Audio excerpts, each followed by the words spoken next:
Welcome. Today we're going to discuss brushing the storm, its execution, some of the things that can go wrong during its execution, things you can do to compensate or fix those issues, and just general things you should know about the technique. So let's start out with the first thing that can go wrong, which is you try to do this the way it's done in Form 6 or Long Form 6, depending on how you refer to it. So keep in mind that brushing the storm is part of Form 6 because it's working on specific foot patterns and themes of the form, so you don't have to do those in self-defense. So one of the differences is being attacked from the front as opposed to being attacked from your right flank. So the ideal phase for brushing the storm is dealing with the attack from the right flank. We're dealing with a major in-flight overhead storm attack or a stick, as we refer to it in Kenpo with storm.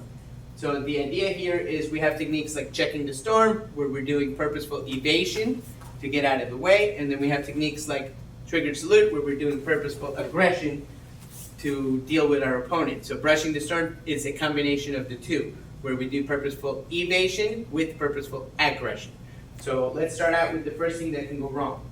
The first thing that can go wrong when I do my evasion and my aggression is I forget that I'm dealing with a weapon, and we have a general rule that says to always keep a check on the weapon, and I forget to bring my left hand up, and I misjudge it, and I end up getting hit. But let's talk about the short version of the technique since we're already here.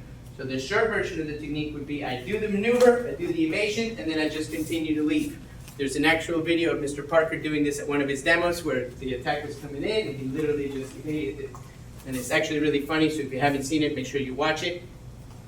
But let's continue with the middle version of the technique. So the idea here is to keep a check on the weapon and deliver the strike. Now the idea is to go up with the strike.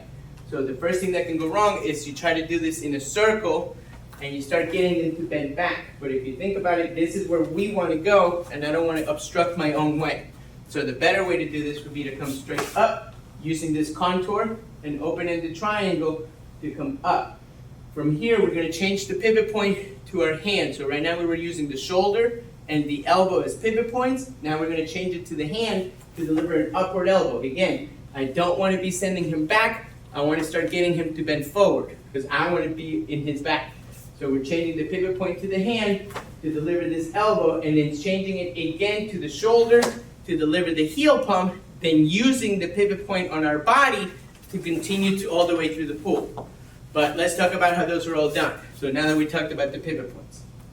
So we have the strikes, we delivered the elbow and the heel pump. So the next thing that can go wrong here, and we're going to turn sideways so you can see it, is I walk away from my hand. So what I mean by that is I step, and now if you notice, we have both put ourselves in a bad position. Well, I put him in a bad position, but now I put myself in a bad position, where I no longer have leverage. The idea is to keep my back straight and use it so that I can take advantage of his. Think of this like attacking mace or dance to death. So what I mean by that, in attacking mace, we have the punch where we hit and then we track the arm to get to the ankle or the wrist at this point for the hand. We do the same thing in dance to death, but we do it using the back of the leg, where we slide the back of the leg until we get to the ankle.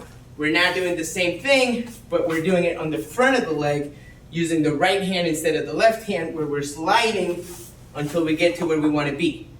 So now keep in mind, this is a two-hand, not a one-hand. We want to make sure we're using opposing forces. My left hand's going to be pushing, while my right hand is pulling, and we're using this with body fusion. So we'll do it one more time. We strike, we get to this point here, and again I'm going to be pushing with my left as I pull with the right, but I'm doing body fusion as I fuse to my body so that I can get him to go down. So the next thing that can go wrong is what I just did with my left hand. I no longer have to press, which means he's able to use his hand because I don't have a check on the weapon. So the way to maintain that check on the weapon is to keep my hand pressing on his hip so that he can't turn and use that weapon effectively. So the next thing I want to take advantage of is this open-ended triangle. If you notice, my foot is directly in line with his groin, so I want to scoop and then be able to deliver the side kick and cover out.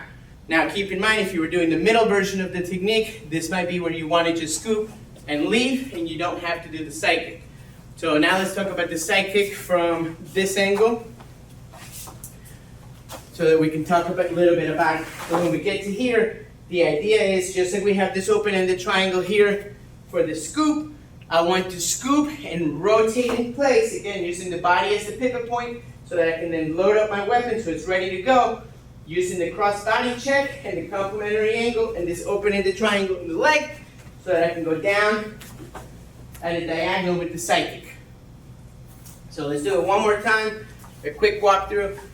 Remember, purposeful evasion with purposeful aggression. I want to keep the check on the weapon, strike up, not on a circle, upward and downward, keeping my back straight, taking away their base, push, pull, as I body fuse, control the check, make sure that you're keeping that weapon under check, scoop, and side kick, making sure that once you scoop, you rotate in the air as you land, so that you're in the position to take advantage of the kick, then cover out if you choose. So we'll do it one more time, this angle, so you can see it a little bit better.